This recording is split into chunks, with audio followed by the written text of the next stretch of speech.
Hello, welcome to day 23. The days are really kicking in now. There's 1 week left of the month, 1 week left of this challenge, and 1 week left of Nano. So how are you doing with your NaNoWriMo? I hope you're achieving everything you want to achieve, even if that's not the 50,000 words. Dogs. Every single time. So it is currently 3 o'clock in the afternoon, and I have not had a chance to check in yet today. So this is my first time getting into the house to do stuff. So when I have finished chatting to you here, I am going to go and get a shower because I'm cold. And then I'm going to try and get a couple of hours writing in before dinner and all that stuff.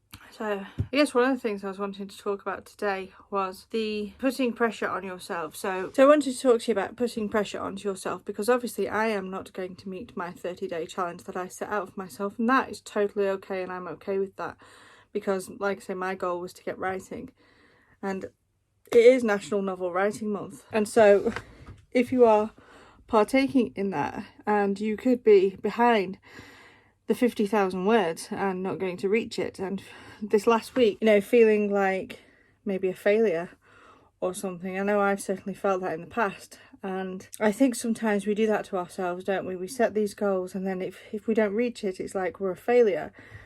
And so what I've been saying is, yes, my goal was to write a book in 30 days, and no, I'm not going to reach that. But no, I'm not going to see myself as a failure because I've written. And if you're not reaching the 50,000 words, and you were never really going to reach the 50,000 words, it doesn't matter. Somebody else's goal is not necessarily your goal. And I had a video on this, on defining what success looks like to you, because while we're all indie authors together, this indie author journey is all personal, and we're all on our different journeys, and we all take different paths to go to the same place. And my journey might look different to your journey, looks different to the next person's journey, and that's totally okay, because whatever way we take is the right way for us. And so you have to define what is success for yourself, and not based on what other people think, what you think other people are going to think, and what other people are doing. It can be so hard not to get into this comparisonitis thing. And this is why I've had to take a break from the likes of 20 books to 50k and Wide for the Wind. Not because there is anything wrong with those groups. They are both fantastic groups, huge resources for writers, and you can learn so much from them. And there are a heck of a lot of successful authors out there. And for me, it's quite easy to get into the comparison phase, that I am not where other people are. But then there are plenty of people that aren't where I am and would love to be where I am. So the only person I try and compare myself to is me, because am I better than I was? Am I growing as an author, as a career, as an entrepreneur? And that's the only person you ever need to be in competition with, is yourself. And this is what I'm saying, is if you're coming to this last week of Nano and you've only written, I don't know, 10,000 words, that's totally fine. If on a normal month you only ever write 10,000 words and you've written another 10,000 words this month, then you have reached your goal, and well done. And if life has come along and kicked you in the backside and taking your writing time away, or things have happened, then that's fine too.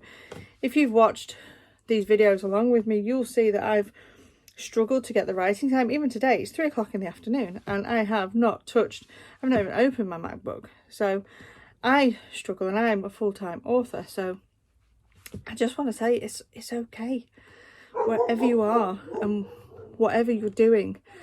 And if you need to hear that, I'm telling you, it's totally fine. I'm going to shoot the dogs. I'm going to strangle them.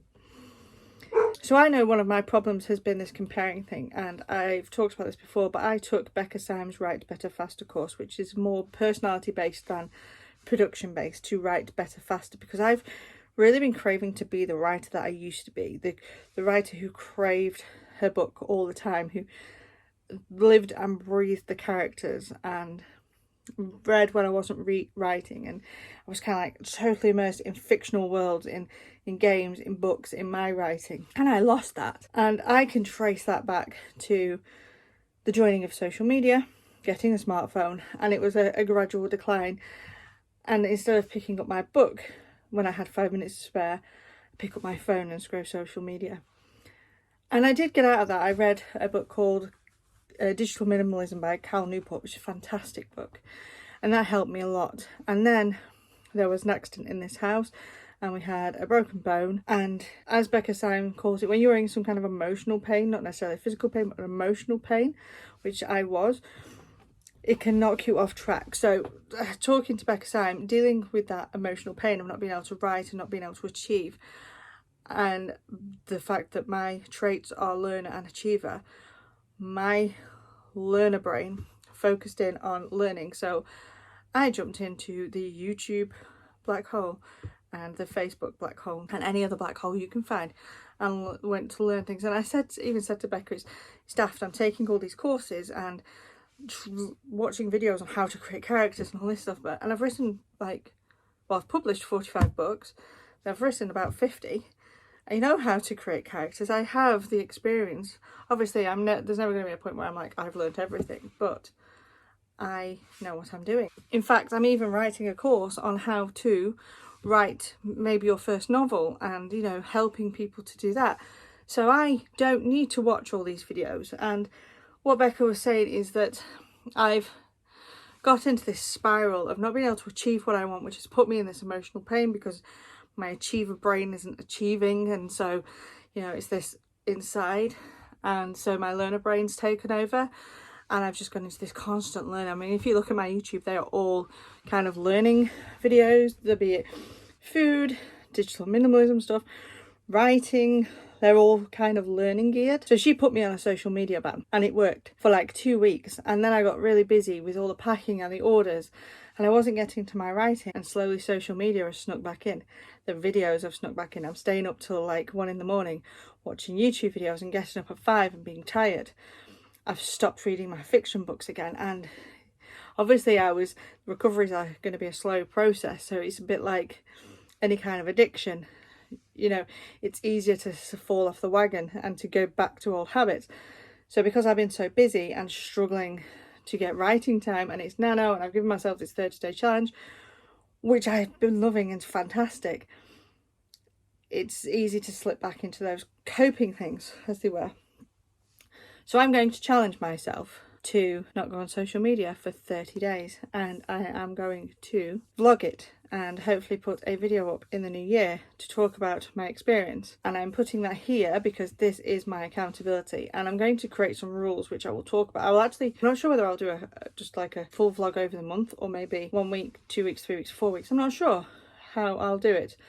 I shall think about it, but I'm going to set myself this challenge for 4 weeks, 30 days, and set myself some rules because I am an indie author.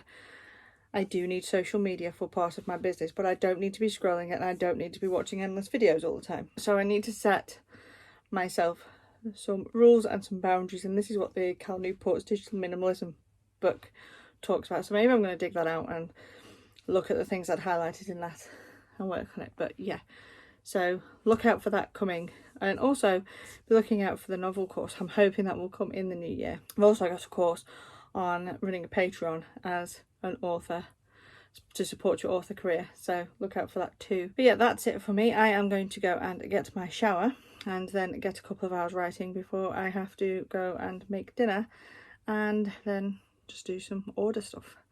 So thanks for being here, and I shall see you later. Bye.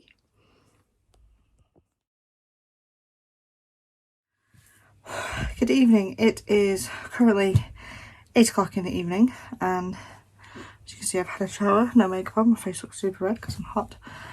I managed to get 1 sprint in, which equated to just over 1,000 words, and it was actually really good because I wrote a chapter that I hadn't anticipated happening. This is what I love so much about discovery writing, is that you can sit down with the plans to write a specific scene, and then your muse gets on board as you're writing and just comes up with this whole great thing. So I was struggling on getting Ali to go to Madeline's and Sammy's place and finding Sammy, and so I started writing this chapter, and it was Sammy wanting to know if it was safe to go back to the flat, and So I had her go there, and then she stopped suddenly, and so this was the bit I didn't expect, that she actually saw a shadow in her flat walking past the window. So she thought it was the you know, the bad guy that she's afraid of in the property, but it's actually Alex. And she watches from the corner,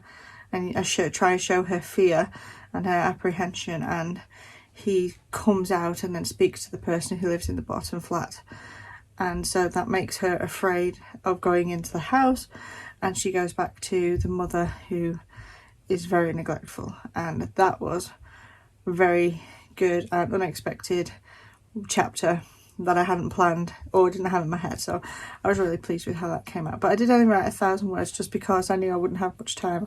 So I had some work stuff to do this morning, a dentist appointment, stuff in the house, some more packing and stuff. It's a never-ending cycle, but 1,000 words is good. I touched my story, did some work, had a really good chapter. They were 1,000 good words, so 1,000 good words is better than 5,000 rushed words any day. So I am happy, and yeah, I'm going to, it's 8 o'clock, so I'm going to go and do some shipping stuff and get that out for about an hour, and then I'm going to go to bed, and by 9, this is the plan, 9, 9:30, and read, and try and read till about 10:30, and then it's lights out, and there's no social media, no browsing YouTube. It's going to be really hard for me, but this is my plan for 30 days.